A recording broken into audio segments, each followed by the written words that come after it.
때마다 해줘야 하는 비료 작업이 힘드시다고요? 오레가, 슈퍼 오레가가 수고로움을 덜어드립니다. 간편하고 효과 좋은 완효성 비료 오레가, 슈퍼 오레가. 한 번의 시비로 지속적으로 뿌리에 영양분을 공급하여 경제적 부담과 노동력은 낮추고 생산성은 극대화하는 완효성 비료. 한 번의 시비로 농사가 완성되는 경제적인 비료. 오래간다 오레가. 남해화학 오레가, 슈퍼 오레가. 여러분 안녕하십니까? NBS 뉴스 24입니다. 고양이 손이라도 빌려야 한다는 농번기지만 요즘 농촌에는 빌릴 만한 고양이 손도 없는 실정입니다. 네, 코로나 사태로 외국인 계절 근로자 신규 입국은 기약이 없는 상황에서 중앙정부와 지자체가 각종 인력 지원 대책을 내놓고 있지만 현장에서는 체감도가 떨어진다는 지적이 나옵니다. 대책의 문제점과 대안을 앞으로 두 차례에 걸쳐서 김인경 기자가 짚어봅니다. 농축산업 분야의 부족한 인력 보충을 위해 국내에 체류 중인 비전문 외국인 인력을 적극 활용하겠다. 최근 정세균 국무총리 주재로 열린 제25차 외국인정책위원회에서 논의된 외국인 인적자원 활용 방안의 주요 내용입니다. 비전문 취업 자격 E9 비자 외국인 근로자의 취업 활동 기간을 연장하고 국내에 합법적으로 체류하는 외국인에 대해 한시적 계절 근로를 허용해서 일손 부족 문제를 대체하겠다는 얘기입니다. 법무부 역시 지난 2월 국내 체류 동포와 외국인에게 한시적 계절 근로를 허용한다며 올해 상반기 전국 35개 지자체 농가 1,397가구에 농업 분야 외국인 계절 근로자 4,406명을 배정했다고 발표했습니다. 그러나 배정만 완료됐을 뿐 실제 농가에 매치된 사례는 찾아보기 힘든 실정입니다. 600명에 가까운 외국인 계절 근로자가 배정됐던 강원 양구군의 경우 현재 농가에서 일하는 근로자는 단 2명이고 500명이 배정된 강원 홍천군은 단 1명도 농가와 연결되지 않았습니다. 배치는 현재 2분 되셨고요. 쉬는 날이라든지 임금 조건이라든지 숙식비 제공 비용이라든지 조금은 다를 수 있거든요. 저희 군보다 다른 시군이 조금 더 많이 준다고 하면은 그쪽으로 가시는 분들도 계시고. 지금 계절근로에 들어오는 데가 한 군데도 없어요. 확정은 주셨는데 비자 발급이 안 되니까 들어올 수가 없는 거죠. 국내 체류 외국인을 이제 쓰라고 법무부에서 실질적으로 지금 들어와 있는 근로자들은 주로 농업 부분이 아니에요. 서비스나 생산 이런 쪽에서 농가들이 선호하질 않죠. 농림축산식품부가 지난달 초 선제적 대응이라고 내놓은 농촌 인력 지원 대책도 실효성이 떨어진다는 얘기가 나오는 건 마찬가지입니다. 핵심은 농촌 인력중개센터를 지난해보다 20곳 늘리는 것과 농번기 파견근로 시범사업, 도시형 인력중개센터 운영 본격화 등 도시의 유휴 인력을 활용하는 겁니다. 그러나 지자체 관계자들은 농촌인력중개센터라고 해서 새로운 센터가 설립되는 게 아니라 지자체 농업기술센터가 기존 업무에 추가해 업무를 떠맡는 실정이라며 센터 수 확대가 얼마나 실효성이 있을지 의문이라고 입을 모았습니다. 중앙정부뿐만 아니라 광역 지자체들도 농번기를 맞아 앞다퉈 농촌인력 지원책을 발표하고 있습니다.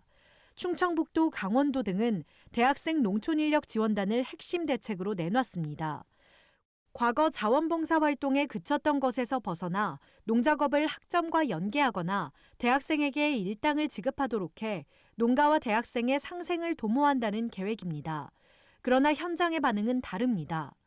필요성이 있으려나 이 사람들을 필요로 하는 농가가 있어야 되는 거잖아요. 그 농가가 대학생들을 그냥 자원봉사로 바라보냐, 내가 인건비를 지급해서 그만한 역할을 할 수 있는 인력으로 보느냐, 그 차이가 조금 있는 것 같아요. 역할을 이분이 돈에 맞게 해줄 수가 있는 건지 바라보는 시선이.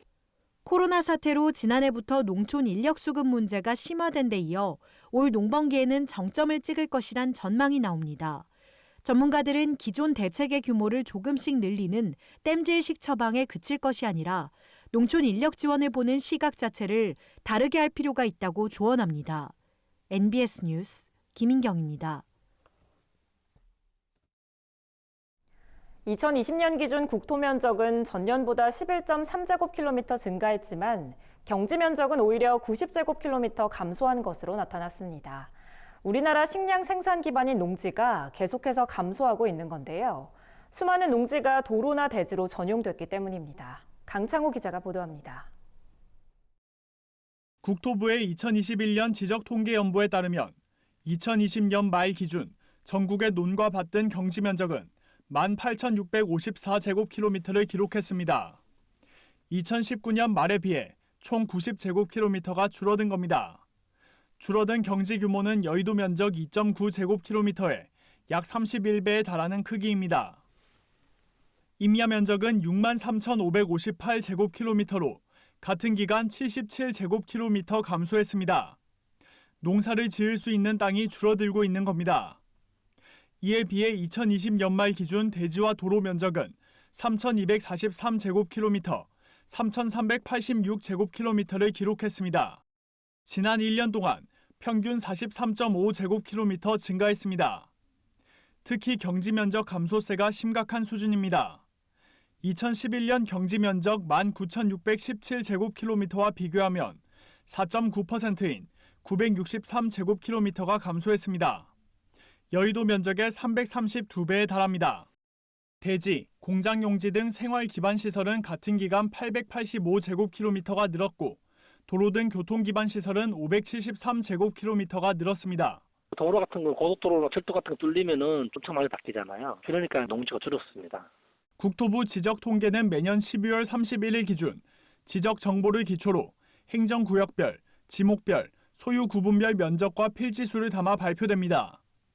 근거가 되는 자료는 토지대장, 임야대장 등 전국 지적 공부이며 1970년부터 작성됐습니다. 2021년 지적 통계에 따르면 작년 말 기준 전국 지적 공부에 등록된 전체 필지수는 3,919만 2천 필지입니다. 등록 면적은 10만 413제곱킬로미터로 1년간 11.3제곱킬로미터가 증가했습니다. 간척, 공유 수면 매립 등 개발 사업으로 인해 지적 공부에 등록된 면적이 증가했기 때문입니다. 지목을 기준으로 보면 가장 큰 비중을 차지하는 지목은 임야로 나타났습니다. 농과 밭이 그 뒤를 이었습니다. 산림과 농지가 전체 면적의 약 81.9%를 차지하고 있는 셈입니다. 도로는 3.4%, 대지는 3.2%, 하천은 2.9% 등의 비중을 차지하고 있었습니다.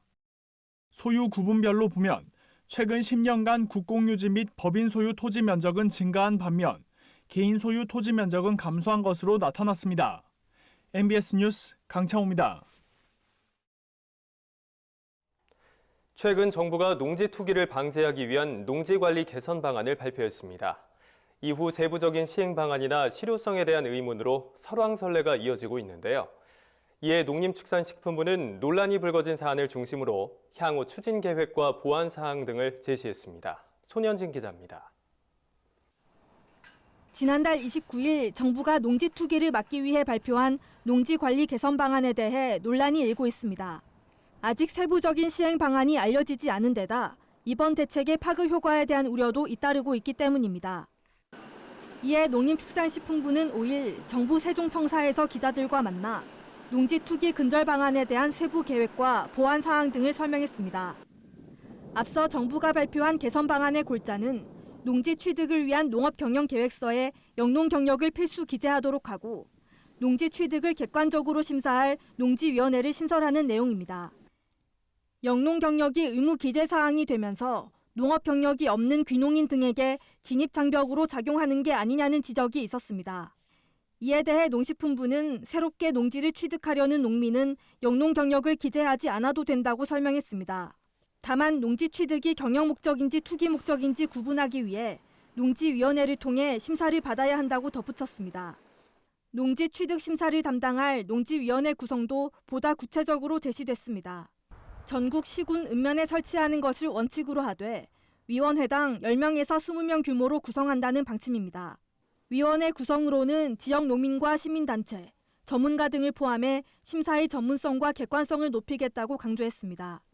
위원회는 지자체가 매년 실시하는 투기 우려 농지 이용 실태 조사에도 참여하게 됩니다.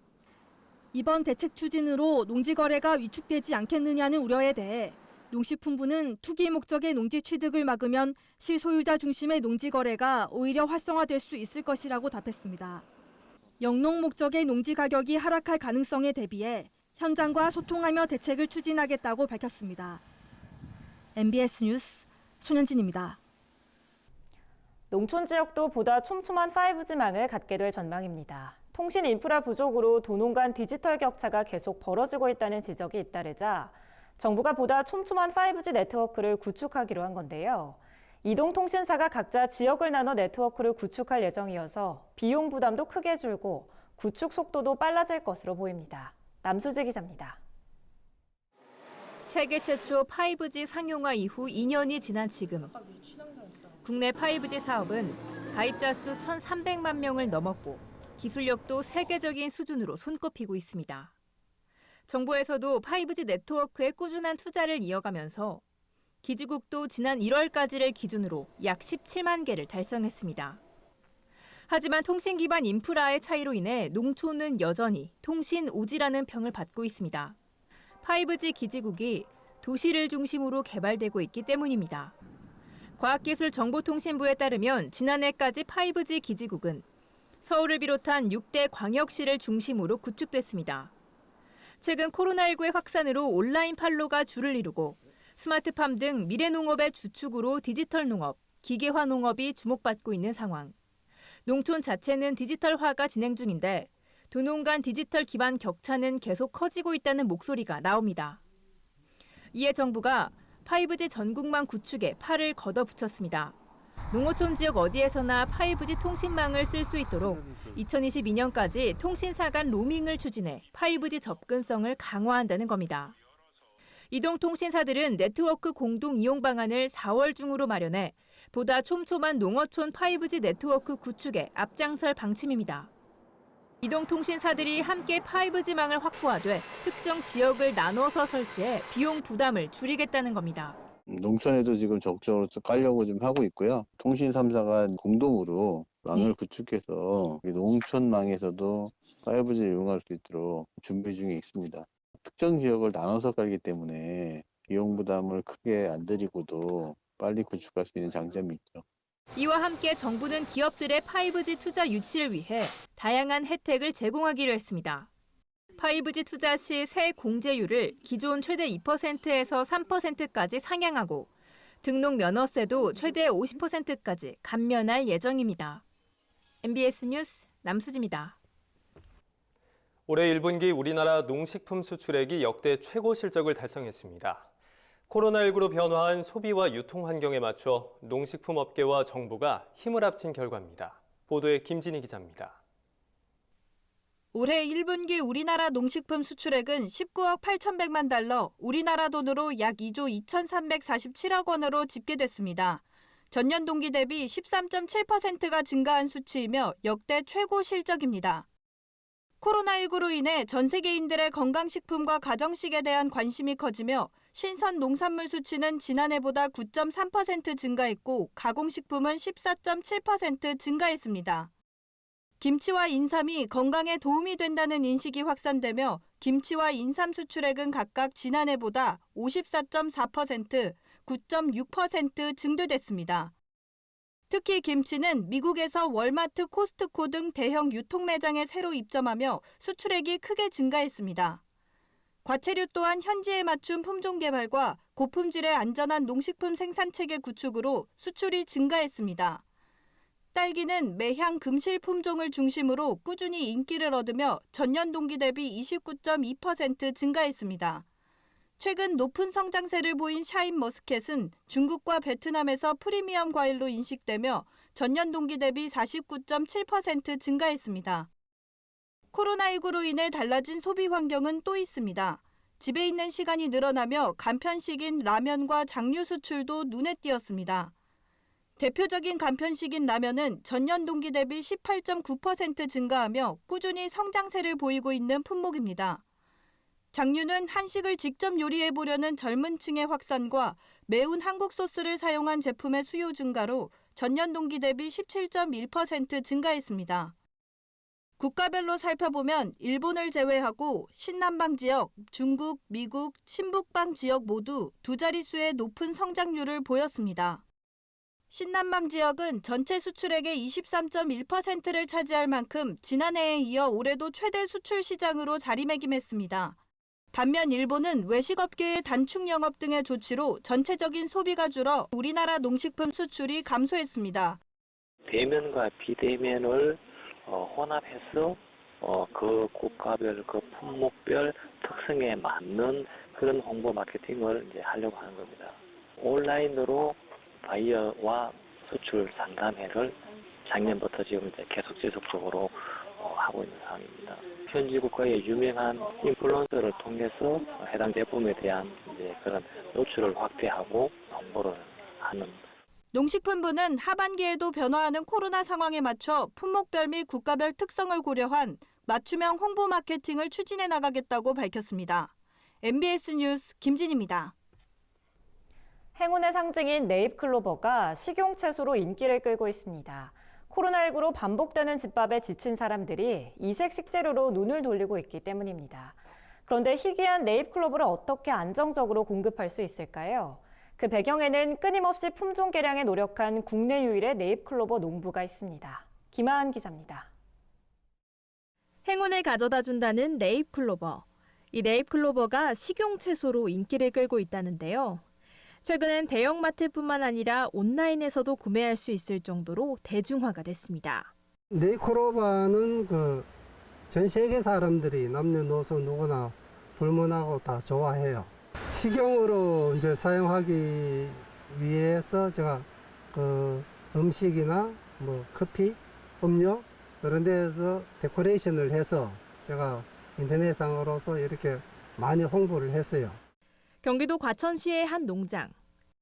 1만 분의 1이라는 희소성을 가졌다는 네잎클로버지만 이곳에선 손에 닿는 것마다 모두 네잎입니다.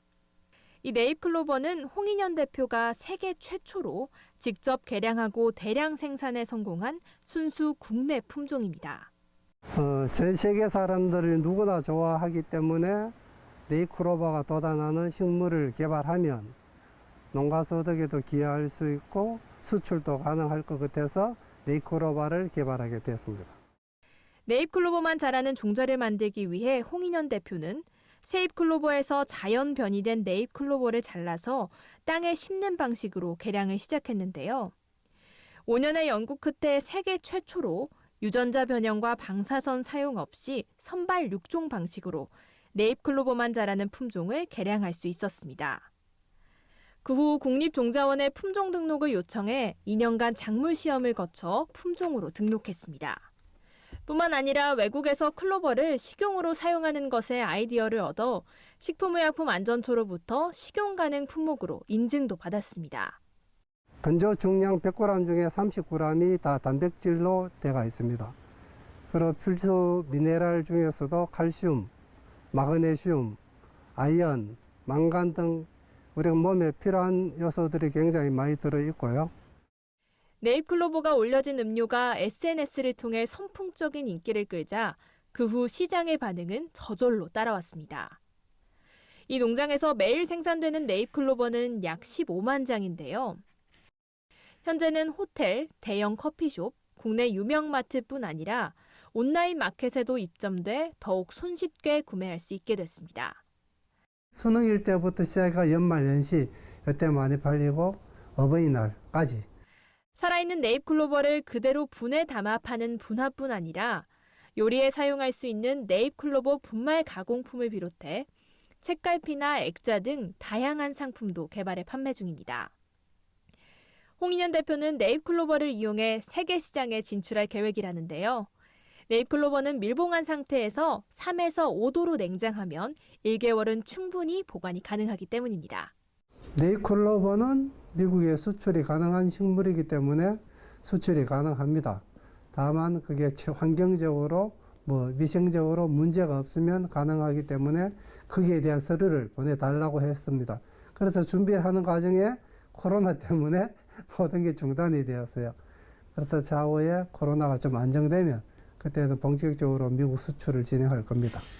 제가 개발한 네잎클로버가 전 세계적으로 수출되고 전 세계인의 식탁에 올려져서 뭔가 잠시나마 기분이 좋고 또한 식물성 단백질을 공급해서 전 세계인의 건강에도 기여할 수 있는 위대한 메이드 인 코리아 네이크로바를 열심히 가꿔서 세계적인 식품 회사로 만들어 보고 싶은 것이 제 소망입니다.